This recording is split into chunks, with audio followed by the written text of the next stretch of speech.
I was the one who handed her the guitar. That's the part one have to own when I tell this. Not Colonel Breck's joke, not the laughter that followed it, not the 11 days we'd spent bleeding personnel onto Kessler Ridge without locating the mortar team. My part is simpler and harder. I arranged her as entertainment. I filled out the USO coordination form, I confirmed the transport, I met her at the gate with a printed welcome card and a room assignment in the contractor quarters. When she stepped off the vehicle with a hardshell guitar case in her right hand and a single duffel over her shoulder, I was the man who thought, good, this is exactly what I ordered. Her name on the coordination form was listed as civilian contractor, entertainment liaison, which was the column I checked when I filled out the request. She'd answered every administrative email in 12 hours or less, packed exactly what the packing list said, and shown up on time. I remember thinking she was professional for a civilian. That's the sentence I can't take back. FOB Keller was 15 months into a deployment that had stopped making sense around month 9. The Colonel, Breck, full bird, 22 years in, had requested a morale event because 3 of the last 4 weeks had included a mass casualty drill that wasn't a drill. I processed the paperwork for both. The entertainment request I'd written myself, in the quiet of the admin tent, thinking music, a familiar voice, something that didn't sound like a radio handset or an incoming report. I thought I was doing something useful. Turns out I was building a cover she never asked for. She spent the afternoon in her quarters. I checked on her once and she said she was fine, thank you, and would be ready at 1900. When I stopped by again at 1840 to walk her to the officer's mess, she was sitting on the cot in full civilian clothes, jeans, plain blue shirt, boots, and the guitar case was across the room, leaned against the wall, untouched. I didn't think anything of it. Some performers get focused before a set. I handed her the case and we walked over together in the dark. The officer's mess at FOB Keller was a converted supply bay with folding tables, 4 string lights, and a plywood stage we'd built in 2 hours that afternoon.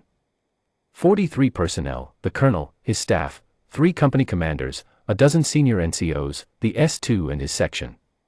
They'd put out the good tablecloths, which were still the same tan canvas as everything else, but someone had found a vase and put a plastic flower in it, and under those string lights it didn't look ridiculous. People were eating, talking louder than they had in weeks. I remember being proud of the arrangement for about 6 minutes. She came in behind me carrying the guitar case and stopped just inside the door. I watched her eyes move, not at the faces, not at the stage, but along the far wall where the S2 had left a tactical display up. A laminated map of the Kessler Ridge sector, range cards pinned to the right corner, the 11-day grid marked in grease pencil showing the estimated mortar team positions. All of them wrong, as it turned out. I didn't see what she saw. I was pointing toward the stage. Breck noticed her when she was halfway across the room. He'd had 2 drinks, which on Breck meant he was in good humor rather than tolerable humor, and he was the kind of officer who treated morale events as a chance to be publicly charming. He had a voice that carried without effort, the kind that silences a room whether he intends it or not. "Ah," he said. "Our musical guest." She stopped. She was 3 paces from the tactical display, and she'd stopped not because of him but because she was looking at something on the map. I didn't understand that yet. What I saw was her stopping in the middle of the room while the colonel addressed her, and I thought, she's nervous. She wasn't nervous. "We've been waiting," Breck said, and the table laughed, that easy laughter that follows a senior officer even when the joke is thin. He extended one hand toward the stage. "If you'd like to strum something for us." There was a pause. She turned from the map and looked at him. "In a moment," she said. "Your S2, is he here?" That was not the response the room expected. There was a half-beat of silence. Breck smiled the way you smile when someone who doesn't know the rules steps on a line. "Captain Weld is right there," he said, nodding toward the far table. "But I think we can probably leave him to his dinner." "I need 40 seconds, she said. She wasn't asking. What happened next I have pieced together from my own memory and from the S2's account in the after-action, because in the moment I didn't understand what I was watching. She set the guitar case on the nearest chair, walked to the tactical display, and picked up the grease pencil from the ledge below it. She studied the map for perhaps 10 seconds, not with the look of someone learning a map, but with the look of someone confirming something they already know. Then she drew a single grid mark, precise, on the northeast slope of Kessler Ridge. She uncapped a red marker, circled it, and wrote a 6-digit grid coordinate in the margin. She set the marker down and looked at Captain Weld. "That's your mortar team," she said. "The shadow on the north face changes around 1600. They're setting up in the change window and breaking down before the pattern resets. They've been doing it for 11 days. That's why your strike packages keep hitting cold ground." The room was very quiet. Breck's expression had shifted into something I didn't have a category for yet. Weld was out of his chair. He had his radio before he reached the display, and he was looking at the grid coordinate, and then he was looking at her, and then he called back to the operations center. "I'll get set up," she said to no one in particular, and she picked up the guitar case and walked to the stage. She played for 40 minutes. I'm not going to pretend I remember the songs. I remember the sound of it, which was clean and unhurried, and I remember that about 10 minutes in, Captain Weld's radio came alive at his belt with a brief, flat confirmation code. He walked out of the mess without a word. 3 minutes later I heard the outgoing report from the fire missions: 2 rounds, adjusted fire, and then nothing. The kind of nothing that means something is done. Weld came back inside when the second song was ending. He walked directly to the colonel and said something I couldn't hear. Breck's face didn't move much. He looked at the stage for a moment, then at the map, then he said something back. Weld nodded and left again. She finished the set, said thank you into the space where applause was late arriving, and walked off the stage. I met her at the side door and she took the guitar case from me. She looked tired in a way that had nothing to do with the performance. "What did you just do?" I asked.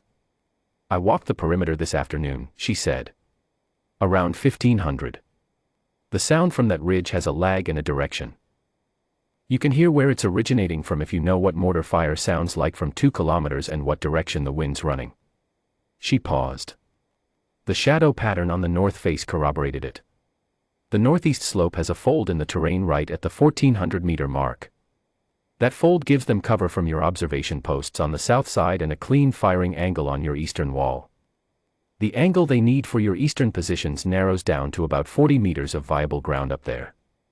They've been using it on a rotation, which is why your strike packages keep arriving after they've moved. They move before the pattern resets. A 2-hour window, same time of day, 11 days in a row. She said it the way a weather report is delivered.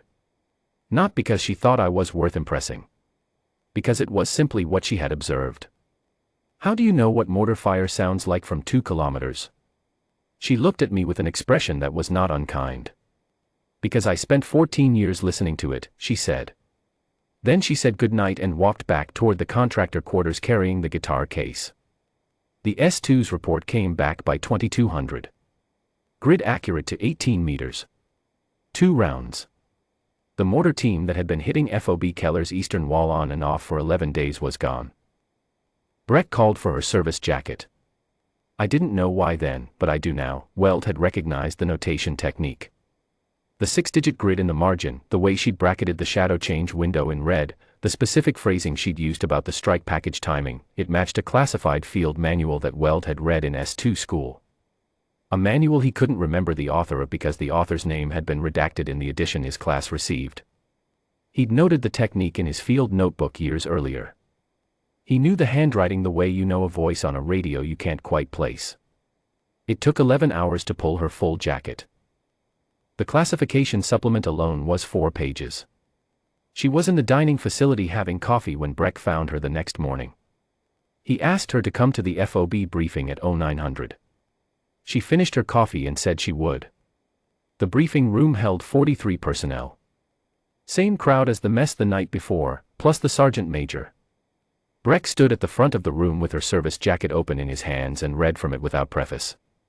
14 confirmed long-range reconnaissance operations. 8 of them solo insertions behind contested lines. Author of the Kessler Corridor Infiltration Doctrine, which was the field manual currently guiding every movement along this battalion's primary avenue of approach. Distinguished Service Cross, sealed ceremony, citation language classified. Master Sergeant, retired, 14 years.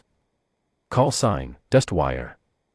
He read it in the same voice he used for everything, level, carrying, the voice that silences a room, and when he finished, the room was very quiet. He closed the jacket. He set his cover on the briefing table in front of him. He came to attention and he held a salute in the direction of the chair where she was sitting, and he held it longer than regulation requires, 4 or 5 seconds, which on a full colonel is a long time. 42 other people in the room followed him up. She returned it once, crisply, and that was all. I was standing at the back of the room by the door because there was no chair left when I arrived. I was holding the guitar case. I had retrieved it from her room that morning because it had been left behind and I thought it was my job to return it to the gate when she left. I stood there with it through the whole briefing. I carried it back to the admin tent afterward and set it next to my desk and looked at it for a while. I thought about the form I'd filled out. Entertainment liaison. Civilian contractor. The column I checked because it was the only one that fit. She was gone by noon. No transport request through my office, she'd arranged it independently, which, once I thought about it, was exactly what someone with her background would know to do. I kept the guitar case for 6 weeks before I tracked down the right forwarding address. When I sent it back, I didn't include a note. I couldn't figure out what to write that wouldn't sound like I was explaining something she didn't need explained.